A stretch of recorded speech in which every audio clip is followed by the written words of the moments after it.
En plaçant la richesse humaine au cœur de son évolution, la petite équipe des ressources humaines du début a tissé des liens toujours présents encore aujourd'hui. Nos équipes ont mûri, des expertises complémentaires ont émergé.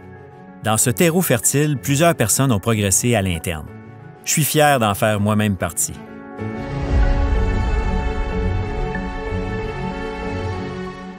Il y avait un besoin sûr de sécuriser le personnel.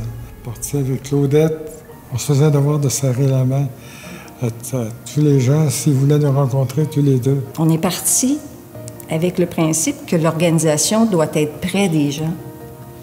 Puis curieusement, quand on a abordé le transfert des réserves phoniques a eu lieu en 1995 avec les tournées d'intégration, ce modèle-là, on a créé des coordonnateurs pour rencontrer le personnel. Les gens nous regardaient en disant « Wow! » L'important, c'était l'implication du personnel, la valorisation du personnel et reconnaître ce qu'ils sont.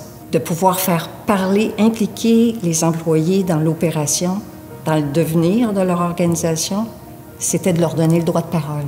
On a offert, je pense, tous les deux, une très grande disponibilité pour régler les problèmes sur le terrain immédiatement. Si tu ne réponds pas à ce qui est demandé là maintenant, eux autres, ça fait des petits en arrière. Là. Il faut qu'on puisse aider maintenant. Au moment où j'ai quitté, il y avait 49 comités de relations de travail. Et ça a toujours été l'incontournable. Le mot confiance envers ton équipe est primordial. Je pense que chacune des personnes qui travaillent dans les parcs nationaux, lorsqu'ils se retirent, peu importe où ils sont dans l'organigramme, ils sont tous importants d'ailleurs. Hein? Ils sont tous importants. La personne qui s'occupe de l'entretien d'un chalet, si le chalet est bien entretenu puis le client est content, il est aussi important que le directeur de parc ou que le PDG de la CEPAC. D'avoir eu entre les mains une serpillière ou une mop dans le bon langage québécois jusqu'au fait aujourd'hui d'être devenu PDG. Ça s'est acquis sur le terrain, à la force encore là des apprentissages que j'ai eu avec les équipes, avec les gens que j'ai côtoyés, mes collègues de travail. Pour moi, l'humain est important, autant celui qui travaille que celui qu'on reçoit comme visiteur. Puis je pense que comme gestionnaire, quand on réussit à donner un bel environnement à nos employés, avec des attentes précises, les supporter quand ils ont besoin d'être supportés, bien, ils sont contents, ils sont mobilisés, ils se réalisent. Puis ça, ça a un impact, selon moi, ça se reflète directement dans le service à la clientèle. Donc, nos employés sont de bonne humeur, ils sont contents, ils reçoivent les clients, ils sont souriants, ils donnent un bon service à la clientèle. Et ce qui fait en sorte que c'est une chaîne qui roule, les clients sont contents, les employés sont contents, tout le monde est content. Je pense que le plaisir doit être omniprésent tout le temps, autant pour les employés, qui va faire en sorte que les clients aussi vont avoir du plaisir. Il se fait des bons coups dans les parcs, il fait des bons coups dans les réserves, mais il faut que ça soit partagé, ces choses-là. Puis ça permet aussi en même temps de créer un peu ce qui a été créé avec les équipes de forestiers puis de biologistes. Là, tu vas chercher le meilleur de tous là-dedans, tu mets ça dans une boîte, mais tu vas sortir un produit qui va être de toute beauté. Je dis souvent que travailler dans les parcs, ce que j'ai fait pendant presque 50 ans de ma vie, c'est être missionnaire. Tu n'es pas un fonctionnaire ordinaire, tu es investi d'une mission. Une noble mission, à savoir préserver les générations futures, rendre accessible ce qu'il y a de plus beau au pays. Moi, je disais que j'avais le plus bel job au monde. C'est un job d'une variété incroyable. Pourquoi on travaille à la CEPAC? On aime la CEPAC, là, puis c'est la fierté de la CEPAC, mais c'est le grand lien qui unit tout le monde, tous les employés.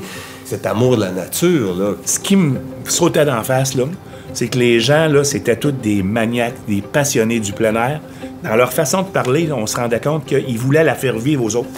Donc, ces gens sont passionnés, puis ils veulent le transposer leur passion à nos clients. C'était le fun de faire ce qu'on faisait.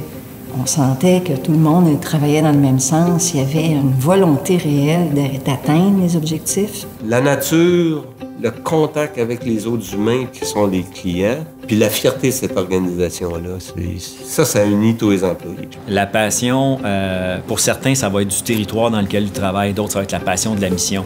D'autres, c'est la passion du client. Mais à la CEPAC, on a des employés passionnés. L'organisation de la CEPAC repose...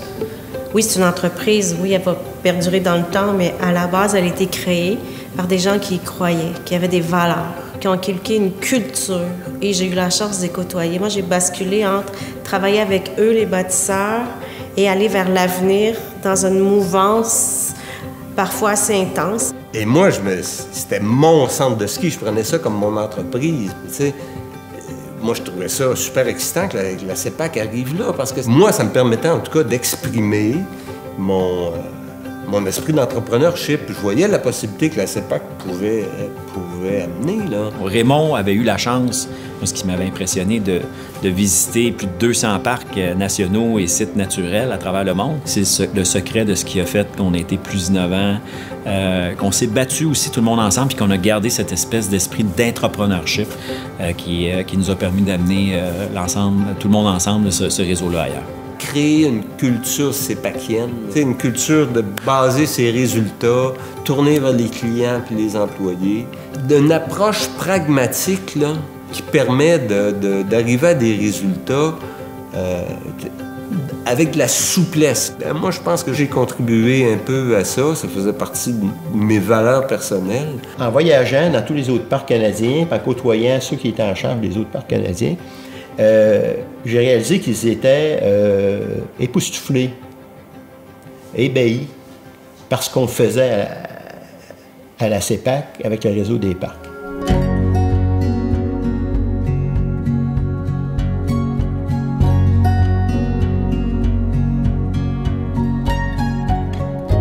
Pourquoi est-ce que tout ça marche dans la plupart des établissements? C'est parce que le monde se sent soutenu. Quelqu'un qui est bon, quelqu'un qui se donne à l'ouvrage, prends-en grandement soin.